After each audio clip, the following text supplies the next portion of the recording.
Graça e paz, irmãos. Já me sinto da casa, né? Vira e mexe, eu estou por aqui. Então, graças a Deus, né, por essa oportunidade que Ele, pela sua graça, me concede de poder trazer o recado do Senhor nesta noite aos queridos. O texto que será objeto da nossa reflexão será lá na Epístola de Paulo aos Romanos. Então, os irmãos aí abram, né, as suas Bíblias na Epístola de Paulo aos Romanos, capítulo 8, nós vamos ler do versículo 12 ao versículo 25. Epístola de Paulo aos Romanos, capítulo 8, 12 a 25.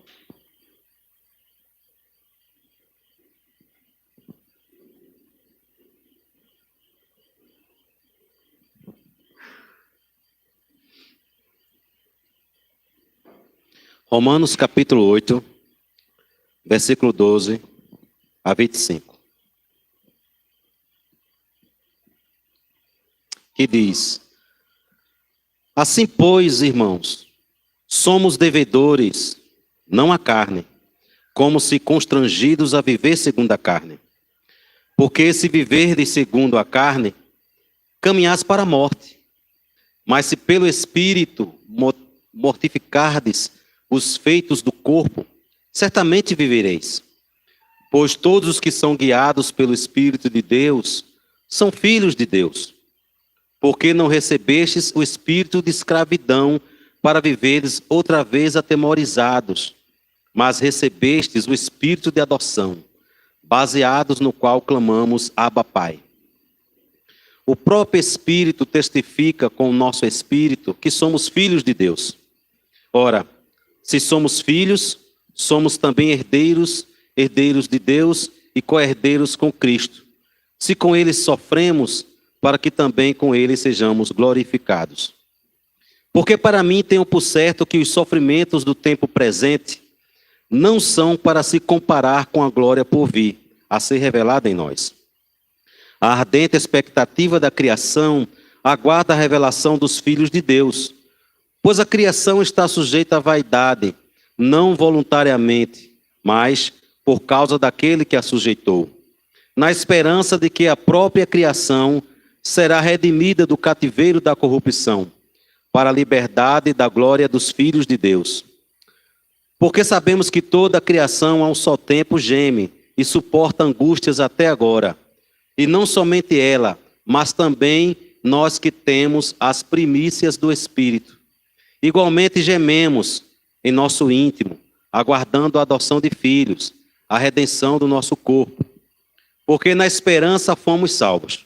Ora, esperança que se vê não é esperança, pois o que alguém vê, como espera?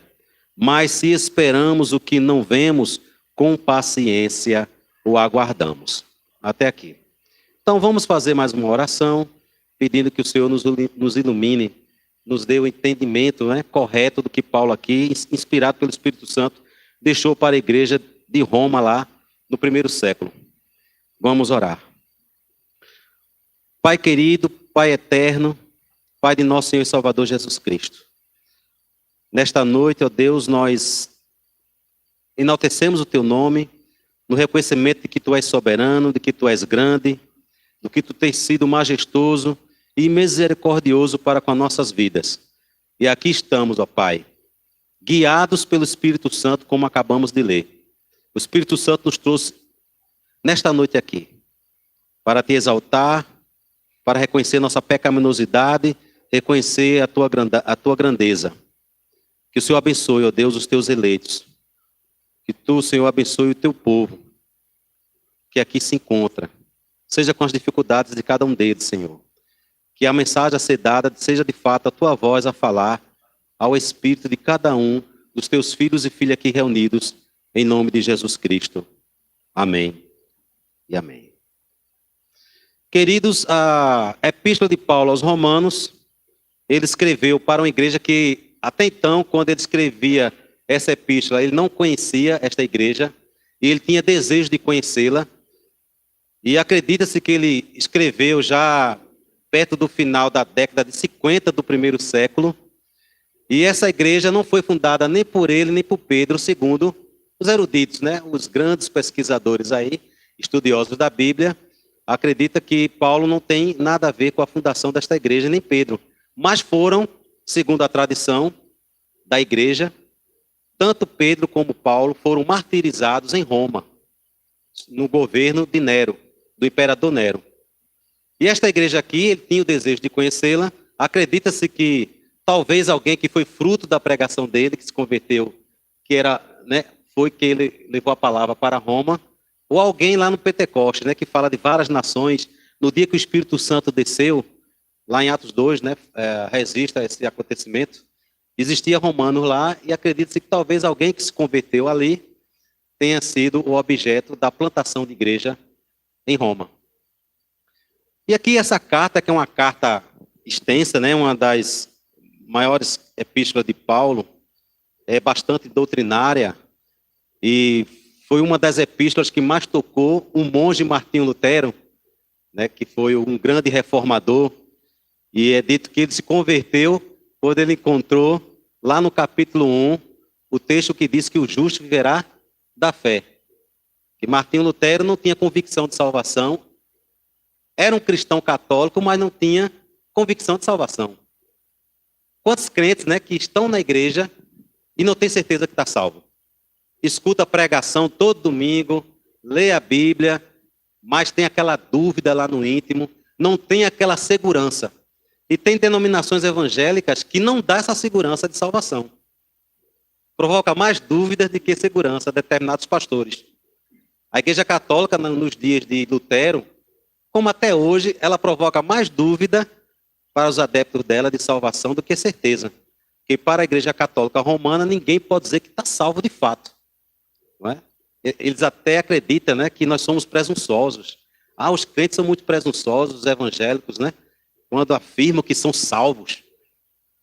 Eu já escutei muito isso de católico. Porque o católico, eles acreditam que estão se salvando através da missa, né, através da hóstia lá, consagrada pelo padre, e aí eles podem se perder, apostatar, se perder, recuperar a salvação. E tem evangélico também com esse pensamento. Hoje eu estou salvo, amanhã eu estou condenado.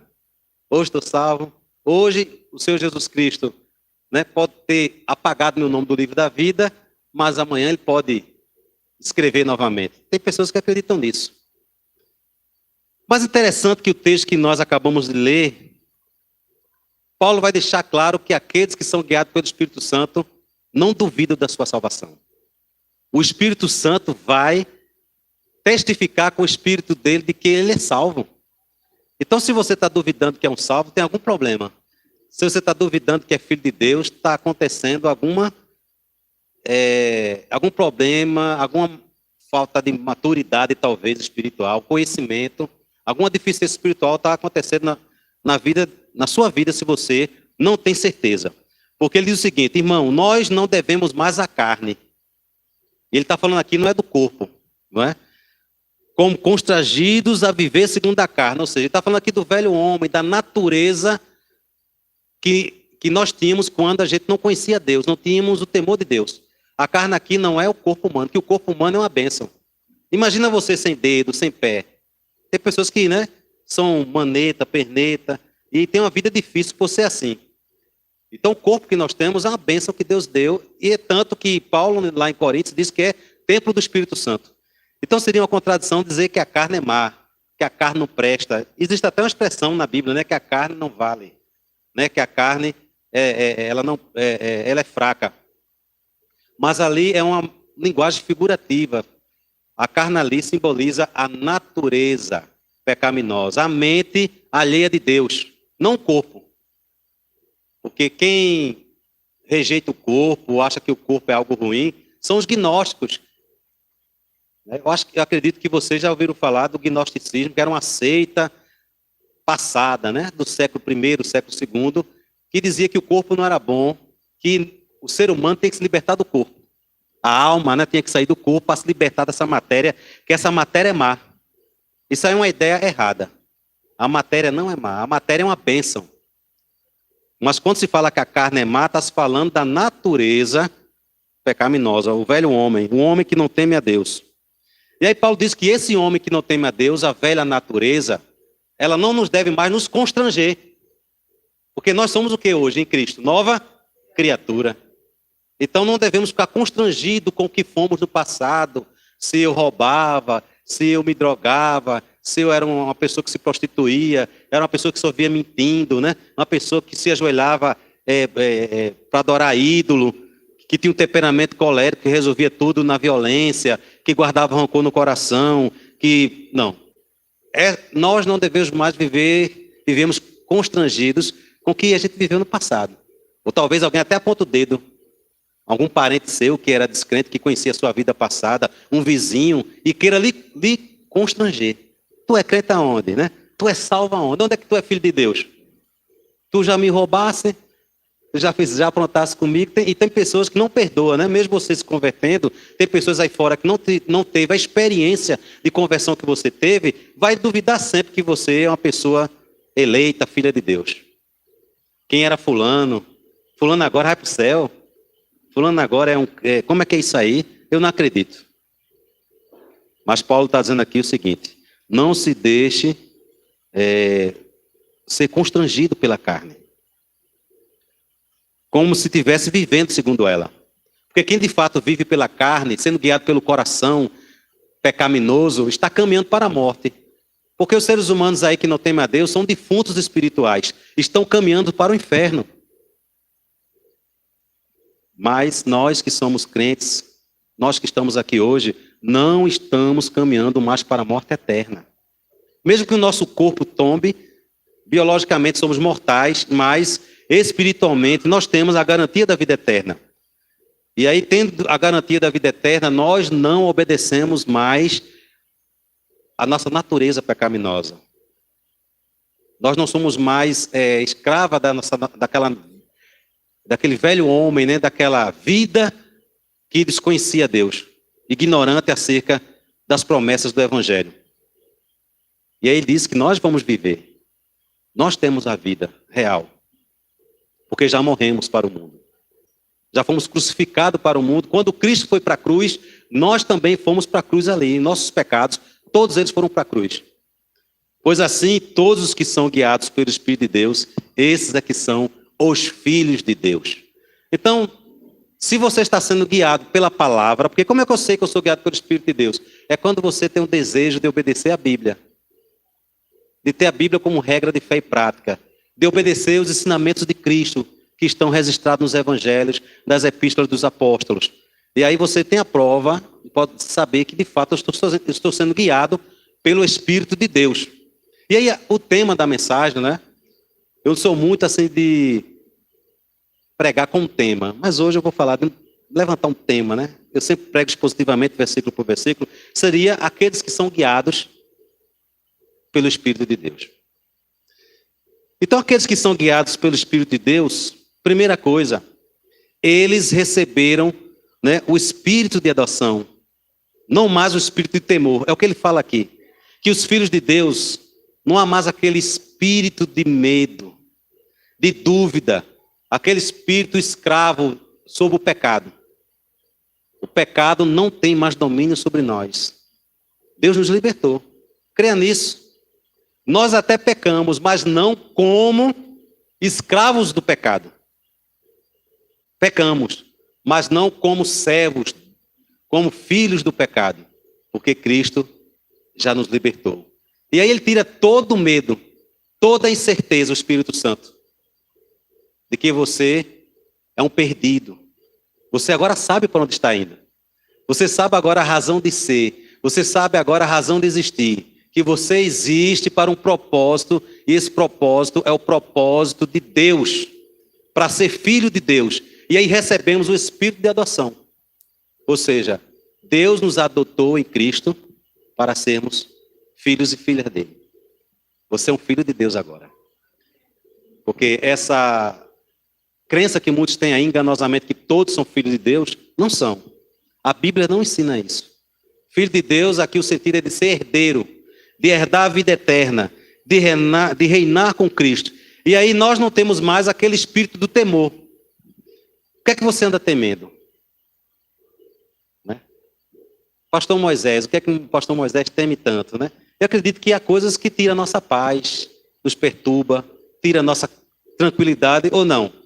O diabo, ele usa muitas coisas nesse plano terreno para tirar a nossa tranquilidade e até trazer dúvidas sobre a nossa adoção como filhos de Deus. Mas o Espírito Santo está dizendo, não tema. Não tenha medo quando uma dificuldade, um problema lhe sobrevém. E às vezes quer nos dobrar, né? Os problemas querem nos fazer, de fato, ficarmos temerosos.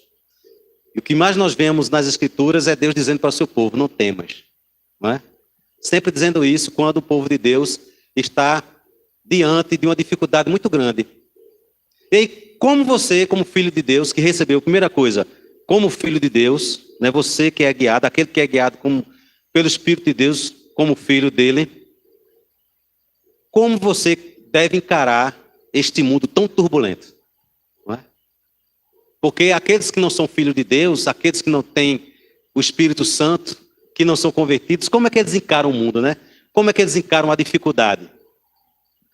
E tem que ter um diferencial entre aqueles que encaram a dificuldade sem o Espírito Santo e aqueles que encaram a dificuldade com o Espírito Santo. Porque aqueles que encaram a dificuldade sem o Espírito Santo, a tendência é o apego, né? A tendência é o medo de perder.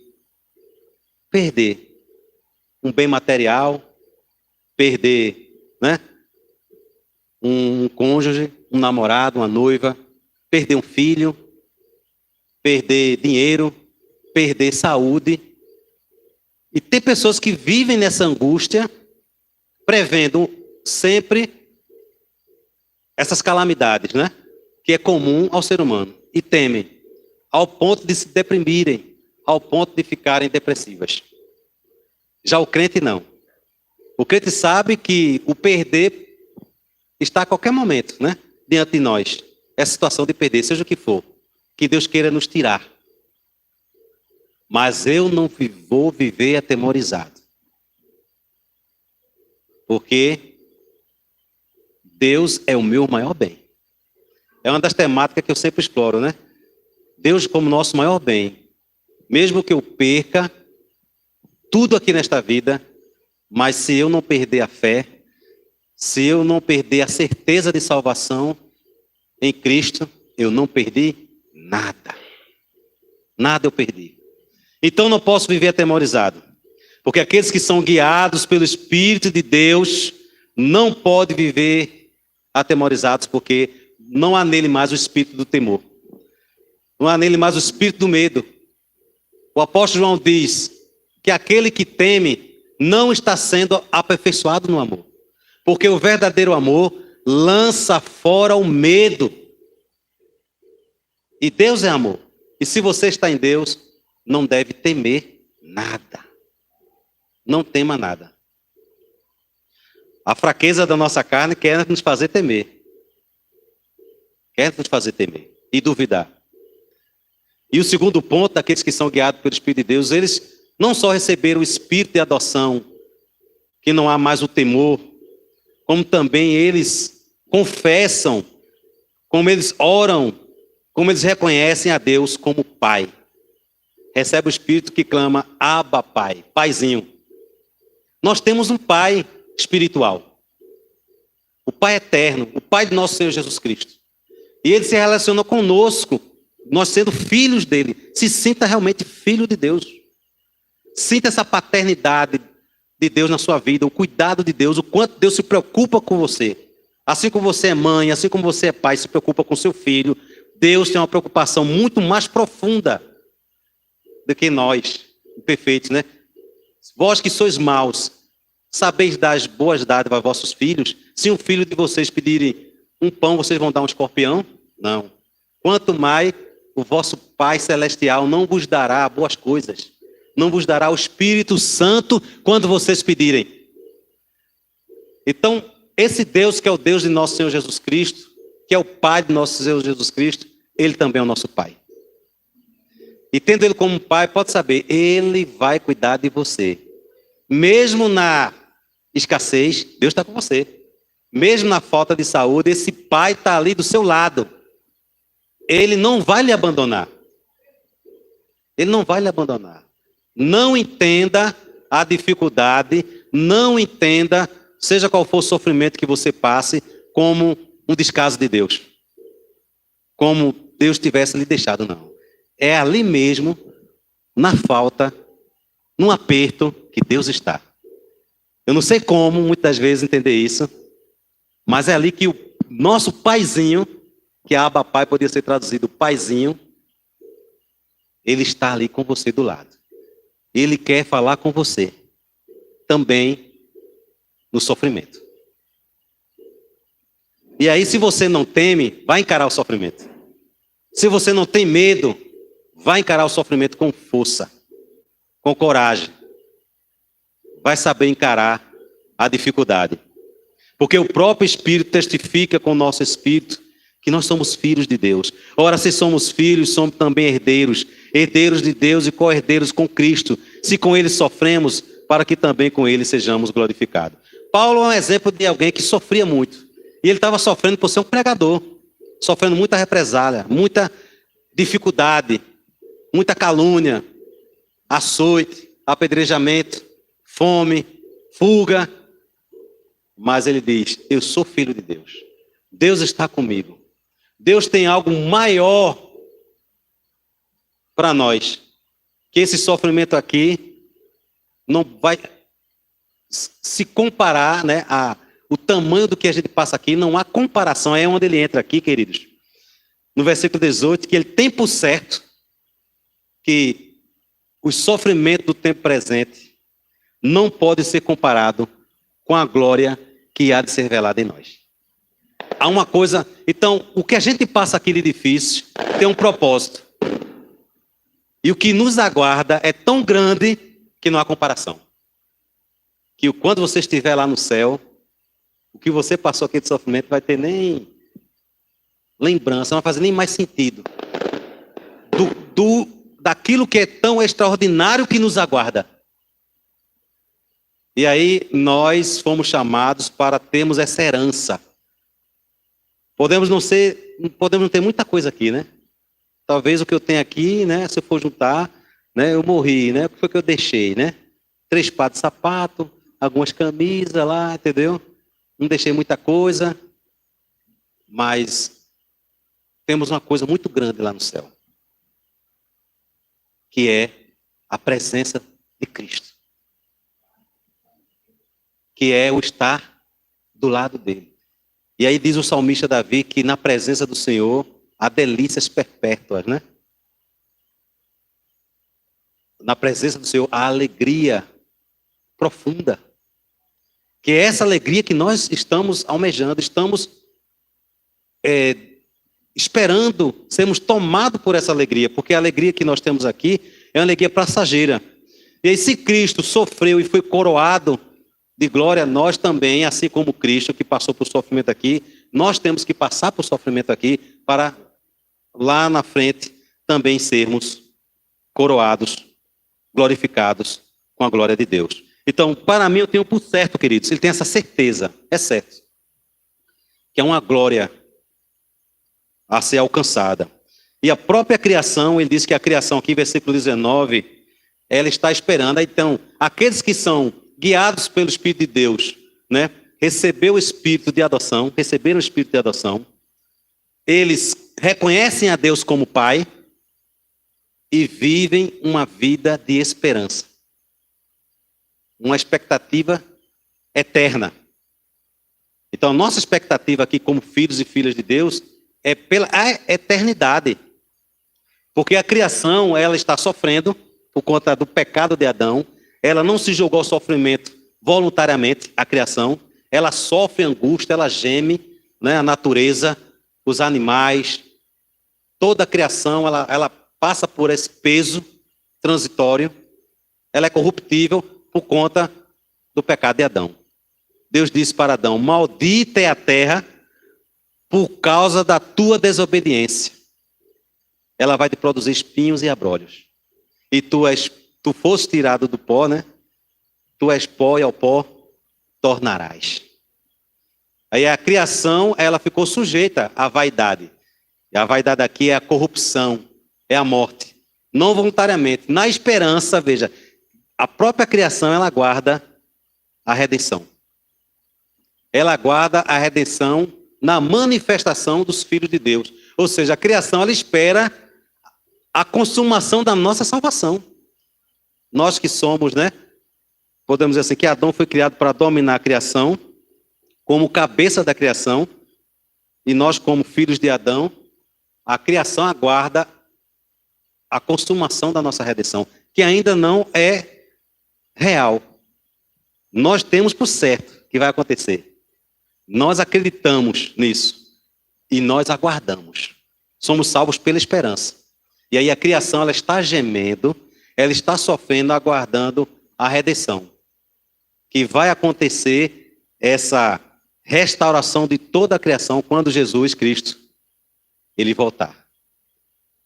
Que é a nossa esperança, a volta do Cristo, a volta do nosso Salvador. Porque toda a criação, a um só tempo, geme e suporta angústias até agora. E não somente ela, mas também nós que temos as primícias do Espírito, igualmente gememos em nosso íntimo, aguardando a adoção de filhos, a redenção do nosso corpo. Então a criação geme, nós também estamos gemendo. Sofremos, né? Com perdas, sofremos, né? Com dificuldades aqui, aguardando a adoção de filhos, porque somos filhos de Deus, mas nós ainda não assumimos a natureza incorruptível de filhos de Deus.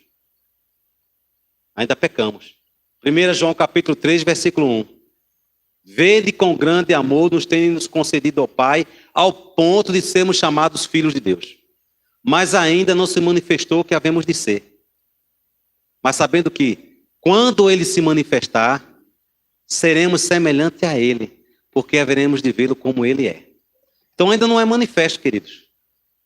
O que a adoção de filhos, ela não é concreta, ainda pecamos. Ainda, mesmo com o espírito de adoção aqui, o Espírito Santo, nós temos momentos de dúvidas, momentos de fracassos, momentos de desobediência a Deus. Por isso que nós temos que aguardar ansiosamente a redenção do nosso corpo totalmente. A consumação da nossa salvação para nos livrar, temos, né, livramento dessa natureza que quer nos humilhar muitas das vezes. Que quer nos cansar das coisas de Deus. Que quer nos afastar das coisas de Deus. Que quer muitas vezes nos colocar temor no coração. Mas não tema, né? Aí me vem sempre esse versículo. Não temas, porque eu sou contigo, né? E não te assombres, porque eu sou teu Deus. Eu te esforço, então eu te dou força.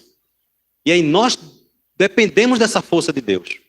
Então não fique perturbado quando você escuta aí, hoje aqui na aula, né, a gente estava falando sobre o anticristo, que a gente escuta, né, muitas coisas ruins. A gente escuta muitas coisas ruins. Assuntos políticos, né, assuntos aí diversos que querem tirar até a nossa tranquilidade de espírito. Mas nós devemos repousar nas promessas do Senhor. Ela que deve ser o alimento cotidiano. Nós não devemos alimentar nossa alma com as más notícias, com as notícias pessimistas dos jornais. Devemos alimentar nossa alma com as promessas de Cristo, que diz, não se turbe o vosso coração. Credes em Deus, credes também em mim.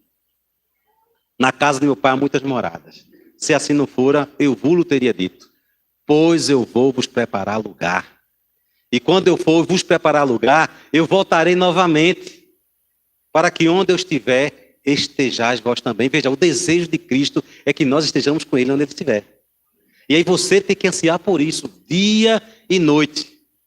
Eu sei que muitos aqui têm sonho, né, de se formar, uns de se casarem, uns de ter sua casa própria, mas que a expectativa pelo reino seja maior do que a expectativa por coisas terrenas. Porque as coisas terrenas, elas são passageiras, e a gente nem sabe, né? Quanto tempo Deus vai nos segurar aqui. E aí a gente se apega tanto para amanhã, Não está aqui. E aí nós temos que, se somos de fato filhos de Deus, como Paulo fala aqui em Romanos, primeira coisa que eu coloquei aqui é não ter o espírito de escravidão, mas de adoção, não ter mais o espírito de temor e ter o espírito que reconhece a Deus como Pai. Eu tenho um Pai que é Deus, eu devo obediência a Ele. Ele cuida de mim.